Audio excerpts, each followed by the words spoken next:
Hey everybody, post-commentary Ilushia here. This is in Never Burn Money against one of the walls in that corridor full of enemies we fought to get to the last chip. There's a secret door here. This leads to probably the single hardest to get to secret in the game, and one of the most bizarre and I wouldn't say out of place so much as just weird. It's not really something that makes much sense in the context of the game, and there's no real context for what's going on. We're going to pick up a power-up that makes us invulnerable and kill these guys real quick. I have to be fast, because I need the invulnerability, because we're going to run up the sides of this wall, and that's a teleporter over there. So you run up against the wall. There's little tiny steps, so you've got to be very careful not to accidentally walk off them. Run up the side of the wall, get to just the right place, turn around, and grenade launch yourself into the teleporter to get to this place. There's a compiler and a wasp in here, and some ammo and some switches, and another teleporter to get out. You remember I was mentioning how there was a thingy on our on the map? This is where that unknown interaction is. You go back into a teleporter, and it takes you to another place where there's another compiler, some ammo, and some other things. And we look, we're now in another little box. And we go in here, and we end up back in the first one. And that takes us back here. Thankfully, with no aliens around, this should be pretty easy, because there's a 200% health recharge thing right here, so redoing what we've been doing is fairly easy. It's just kind of tedious. And you got to do this in the right order in terms of picking the right teleporter each time. So we know it's not that one, it's this one. I'm pretty sure it's this one. Nope. So it's this one, and then this one, and then that takes us to another one of these little rooms that's got a terminal, a couple wasps, and a compiler in it. And then we come over here and turn on the terminal. This is the hardest to reach terminal, in my opinion, in the game, and probably the most nonsensical and the longest. So bear with me, this is going to take quite a while. Data transfer from Leela. Transfer to Randall, error unknown. Transfer to Randall, error unknown. Transfer interior error, message received. Gheritt White had been floating 6 feet off the floor for 3 weeks. His hands and feet tingled and his eyes burned with the flames of a dying fire. He had last heard someone speak to him as the cell door slammed shut. He didn't remember what the uniformed man had said. The words had bounced off the bars of the cell and rang through Garrett's ears. Gheritt had been talking to himself for the last few minutes, something about getting caught, but then his ears began to tingle just like his hands. He looked at his hands, but the fire in his eyes made him blink. Tears came, and when he opened his eyes again, his hands were melted into fleshy pancakes that waffled in the ripples flowing over the fire in his eyes. "Damn cell," he heard someone say. "Last time I had a good meal was 3 days ago. The food they feed you in here could kill a lab rat. Rats." He had remembered something about rats, but his ears began to ring again, and the voices speaking to him faded off into the background of his mind. In its place, there was a new sound, the clapping of hands together. He blinked hard to make out his hands again. They had disappeared, his arms connected at the wrists. He thought back to the time he went ice skating on a pond. He remembered the sound of his skates on the ice, a gentle scraping away now inside his ears, trying to tear down his thoughts. There had been a woman with a white fur tube over her hands. Her wrists were like his now, the wrists of someone who had tried too many times to clap his hands. He had been applauding everyone else in his life, but never himself. The hands, like himself, had been put into prison, and he didn't know why. "Can't sleep in here. If the smell of this musty bedroll doesn't make you sick, then the sound of rats chewing inside the walls will keep you up. You'll wake up from your dreams into their little chomping. Sometimes I think they are chewing me."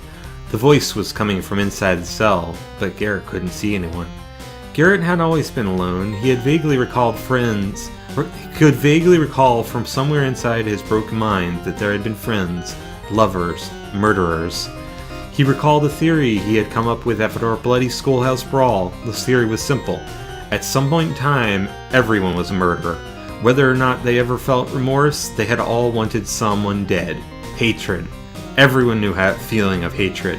Gheritt had known hatred on the schoolyard. His beater had laughed at their bloody faces. A laugh now echoed through his ears, rhythmically blocking out the other voice in the cell. The schoolyard was usually a place where Gheritt and his friends would play football or foursquare or something, but today there was an edge. Maybe everyone had eaten cereal with milk that was about to go bad, or maybe there was too much smoke in the air from the Wheeling hubcap factory. Football had been extremely rough. Gheritt had gone to play foursquare after he got tackled by 5 boys who weren't his friends. But today, even foursquare had an evil twist. The top square today had become habituated to make fun of the first square. Gheritt had decided that it was an evil day. When his beaters started to push him around, he exploded. Hatred flowed from his eyes. His hands and feet began to tingle. All his coordination left him and his face was beaten into a bloody mess. The schoolyard disciplinarian had been slow to notice the ensuing carnage, and she didn't really care anyway. Gheritt could have killed him if he could have. He would have torn out the eyes of his beater. He would have made him pay for his abuses. But his hands had begun to tingle. He couldn't feel his feet, and he had begun to float off the ground. Everyone was a murderer, but Gheritt couldn't remember his reasons for why that was so. He thought it was something about hands, the passion for justice. His hands and feet began to tingle, and he was floating further off the floor. He looked up from his hand, and he saw the bars to the cell moving left and right, opening wide and then closing shut like surf coming up a beach. Every time that he thought he would be saved, the bars crested up, the opening closing, the wave rising, crashing. The result would be the same. He would never escape. The bars would crush him, break his back.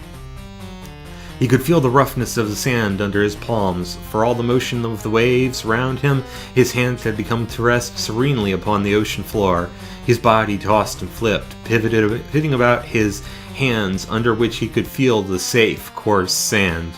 The wave crashed one final time. He landed upside down, his hands thrown clear from the sandy bottom. The rush of water filling his ears, his nose, his mouth, the sound of crashing water cascading down from his feet to his head, penetrating his mind to tear down his thoughts. Like the sandcastle he had built to withstand the tide, his thoughts came down around him.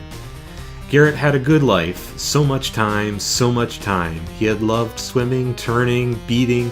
He had loved the tingle in his hands and feet, his inability to kill his nemesis. Once he had fallen down the stairs, and just for a moment his hands came to rest on the carpet of the stairs. In that instant his body had frozen, floating over the stairs, safe from falling, but the moment didn't last. The ocean crashed around him, its hands torn free from the sandy bottom. His body flipping, falling.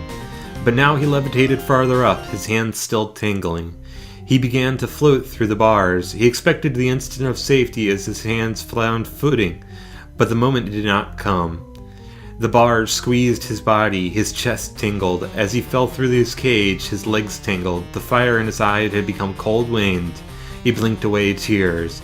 He tumbled through the bars, spinning and turning. He could see a man. In his hand he saw a white rat. A pounding, the crashing waves in his ears became rhythmical, hard. The man was beating the rat against the floor, pounding, punching, blood covering his hands. The man's hands tingled. He had broken them on the floor of the cell. Disciplinarian, lover, murderer. Gheritt looked back into the cell. He saw himself, disciplinarian, lover, murderer. He had killed his nemesis. The rat lay dead in his bloody hands. At last he held the throat of his beater. He escaped into the waves. The waves. End message. That is the Gheritt White Terminal. It is probably the strangest thing in Marathon 1. It is the longest terminal, one of the hardest to get to, and one of the best hidden. It's one of the things I love about this game. This is something that 20 years after the game came out, people still speculate about what it's supposed to mean. why they did that. What was the reason for it? Is it your character? Some people theorize that it might be the backstory of the main character of Marathon. We'll find out later a little bit more about our main character and where he comes from and why that terminal might be part of what he was. But some people theorize that it might be Durandal's contemplations on his rampancy. This is also the level where we find out that Durandal isn't fully offline, and the first time we hear about anything from him since the opening introduction in the manual. This is probably the craziest thing in the game, and I love it. They put so much effort into putting questions into this game, and the answers to them are almost not as meaningful as the questions themselves. Even knowing what they meant doesn't always give you what you want out of it. Sometimes the question is more important. And in this case, I definitely feel this was a win for them, because this was one of the strangest and most awesome things I have ever seen in a video game. So, I really hope you liked the bonus episode. I'm sorry this didn't make it into the main episode. I missed this on my playthrough because I forgot that it existed in this level. I remember the terminal existed, but I was pretty sure it showed up later in the game. Since I didn't get it there, I'll put it here. This will go up at the same time that video does. Hope you watch that video first. Thank you for watching. I hope you enjoyed. Gheritt White. It's awesome. I'll talk to you later.